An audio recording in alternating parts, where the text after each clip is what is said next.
Hi there, everyone. It's 4 o'clock in New York on a Friday. Donald Trump's chaos, incompetence, and governing at a time of war by Truth Social post has come back to bite him in the you-know-what when it comes to the war with Iran. An abrupt decision to launch an operation led to pushback from stalwart allies of the United States in the region and a humiliating public climb down by Donald Trump. Multiple outlets, including NBC News, The Wall Street Journal, and The New York Times, are today able to report that Donald Trump was forced to stop what the administration had dubbed Project Freedom and announced it was a plan to help ships cross the Strait of Hormuz after Saudi Arabia refused to let the U.S. military use its bases and airspace. Here's how NBC News describes it. Quote, Trump surprised Gulf allies by announcing Project Freedom on social media Sunday afternoon, the official said, angering leadership in Saudi Arabia.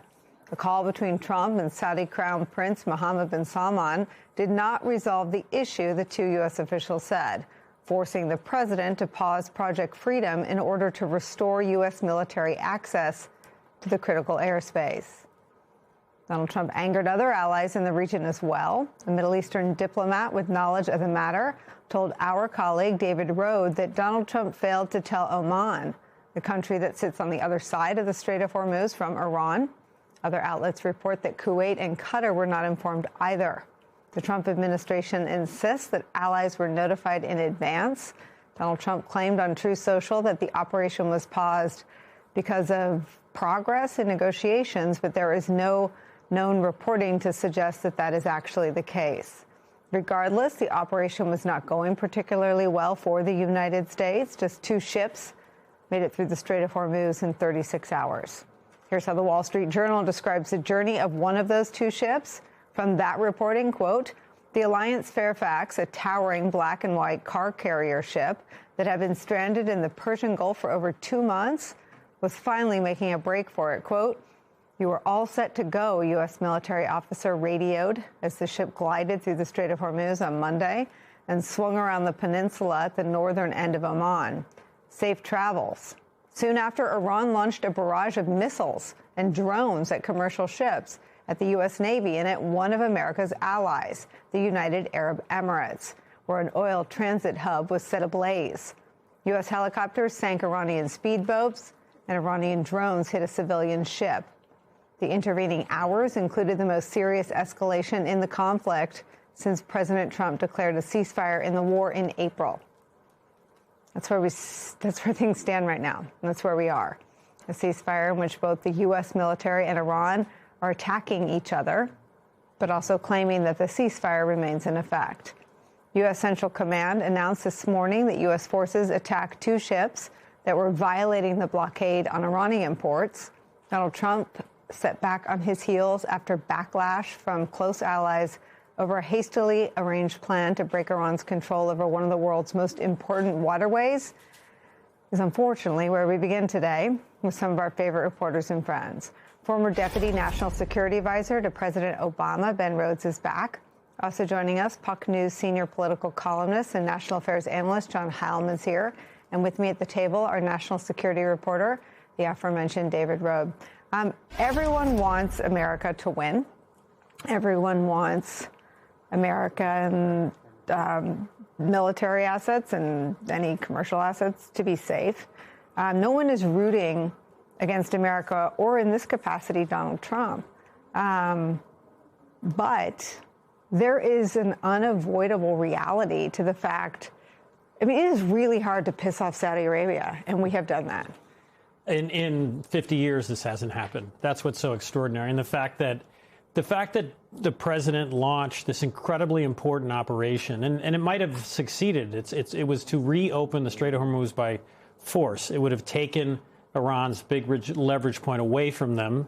It would have brought down energy prices eventually. And it was very well planned, and it was only America could do it. They complained about other countries, but there was 100 aircraft providing 24/7 sort of air cover for this operation. And it is astounding that the president and his aides did not inform any of our allies in the country, from Saudi Arabia, the stalwart you talked about, to Oman, which actually borders the waterway and should have known. And it's incredible. And then the Wall Street Journal's reporting, great reporting by our former colleagues at NBC, breaking it And then Kuwait closed its airspace also. It's astonishing, again, how many unforced errors are happening. And then lastly, the president lies about why he ends the operation. He claims it's because there's progress in the negotiations with Iran, when in fact it's because Saudi Arabia and Kuwait closed their airspace to U.S. aircraft. Donald Trump it's like a signature of his rule to alienate our NATO allies, but it's a new feature to alienate our Mideast allies. Just talk about the risks for him having ostracized all of our NATO allies and now put America in a place of, frankly, unprecedented tensions with these allies in the Mideast. The risk will be clear next week when he goes to China. And he's not going as a weak leader with plenty of allies around him. Instead, he's systematically alienating people with off-the-cuff ideas or insulting them. I mean, if you just go back to Canada being the 51st state, Greenland was, then the focus, and then this, war of choice in Iran, and just belittling the Europeans who have lots of minesweepers, lots of ships that could have been part of this. And even if he wanted to go to war with Iran, he could have done it in the Bush way. George H.W. and George W. getting a coalition together, going to the UN Security Council, saying Iran is violating these things. Ben can say more about this. But instead, it's a go it alone and insult your allies. And then again, to launch this operation without telling, Saudi Arabia and all these countries was just a huge mistake that I think will haunt this country and his presidency. Ben Rhodes, to be a fly on the wall when MBS, for whom Donald Trump towed the line on Khashoggi better than literally some Saudis did, for MBS to say, I've seen enough, I'm out, is just an extraordinary point to be pushed to when it comes to Donald Trump's conduct.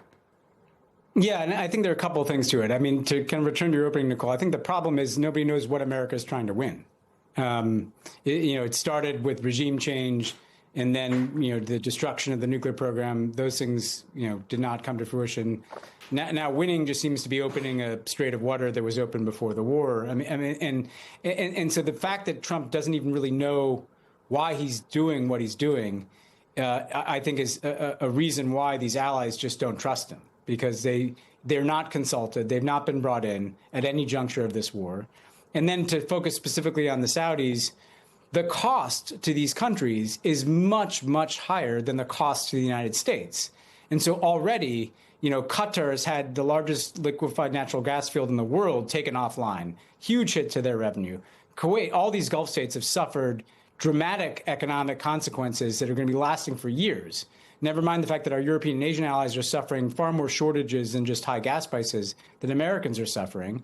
And look, if he did this Project Freedom, what the Saudis knew is that the Iranians would start attacking again, and they'd start attacking Saudi oil facilities and Saudi energy infrastructure. And so if you're Saudi Arabia, if you're MBS, and you're sitting there and thinking, this guy has not made me a partner from day one, he's bungled this whole war. I don't even frankly know why he's doing it, even if the Saudis don't like the Iranians. Now, why should I allow my airspace used and recognize that I'm going to be attacked by Iranian drones and missiles and potentially suffer huge economic consequences for a war that I don't even understand at this point? That's where we are. And it is a huge geopolitical shift because, as David points out, the Saudis, the Qataris, the Emiratis, people with enormous resources have options. And those options include Beijing. They can start to realign themselves geopolitically, and I think that's going to happen, frankly. I mean, not totally, but they're certainly going to hedge. And what we're going to see is the consequences of this war are going to be felt for many years, because if you have Gulf states and Europeans and others moving away from the United States, making their own arrangements with the Chinese and others, that's a totally new world that we're going to be in because of this war. And let me just press you, not just a new world, but a more dangerous world. I mean, Ben, the only country you haven't mentioned is Russia. But Russia's alliance with Iran in an operational manner seems to be strengthened as well. Not just that. I mean, there are a couple of things to that. First of all, the Pentagon has not been transparent at all about the damage that's been done to U.S. facilities across the region. And the reporting, which is not surprising to me, is that damage is far more extensive than we knew. Very pinpoint strikes have been launched by the Iranians against U.S. facilities. That's probably, and again, I don't have intelligence, I would assume because the Russians are providing intelligence and information to the Iranians to help them do literal damage to the United States military presence in the Middle East. Never mind the fact that driving up the price of oil, as this war is done, that pads Putin's war machine, because that's how Putin gets revenue, from selling oil. And never mind the fact that the United States has literally had waivers on sanctions that prevented the sale of Russian oil to countries like India because we're so worried about the price of gas. So this is just a geopolitical gift from the heavens to Russia and China, and it's just been devastating to U.S. allies in Europe, in Asia, and in the Middle East.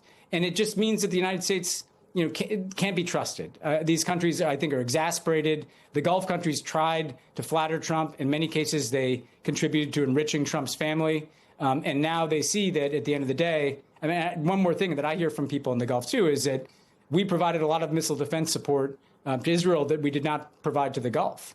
So they felt a bit like left out in the cold after this war began, that many of them opposed and didn't support because they knew what the Iranian response would be. So I think it's hard for people to understand just how much this has shaken the Gulf Arabs, who literally have an entire security paradigm that is based on stability, predictability, and reliance on the United States.